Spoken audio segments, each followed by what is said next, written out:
ఈ మధ్యన వరుసగా గూఢచారి సినిమాలు వస్తూ ఉంటాం. అలాగే గూఢచారులకు సంబంధించినటువంటి వార్తలు వస్తూ ఉండటంతో ఈ గూఢచర్యం గురించి చాలామందికి బాగానే అవగాహన వచ్చింది. ఇందులో గూఢచర్యంలో ప్రధానమైనటువంటిది శత్రువుకి తెలియకుండా వాళ్ళల్లో కలిసిపోయి సమాచారం రాబట్టడం అన్నటువంటిది. అజిత్ దోవల్ లాంటి వాళ్ళు సాధించినటువంటిది అదే. ఇప్పుడు ప్రపంచవ్యాప్తంగా ఏదైతే ఖలిస్తానీ తీవ్రవాదులు కంట్రోల్ చేయడానికి ఎక్కడి నుంచి నడిపాడో తెలియదు కానీ ఒక యాదవ్ అనేటువంటి అధికారి అధికారి ఒక పన్నూన్ అనేటువంటి వాడిని అమెరికాలో లేపేయడానికి ఒక హైర్డ్ కిల్లర్స్ని ప్రిపేర్ చేశారన్నటువంటి చెప్తున్నారు. అది అమెరికానే చెప్పుకొచ్చింది, అది ఎవరో మాకు తెలియదు పొమ్మనమని చెప్పింది భారత్. ఇది పక్కన పెడితే ఇప్పుడు ఇక్కడ విషయాలు అమెరికాకి ఎట్లా తెలుస్తున్నాయి అంటే మనలోనే డబుల్ క్రాస్ ఏజెంట్ ఉన్నారా?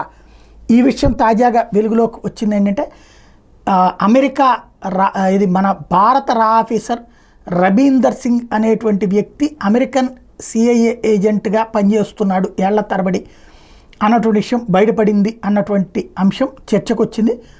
ఇండియా దీని మీద దర్యాప్తు చేస్తోంది అన్నటువంటి ప్రస్తుతం ఎక్కడో విదేశాలకు సంబంధించినటువంటి మీడియా టచ్ చేసింది.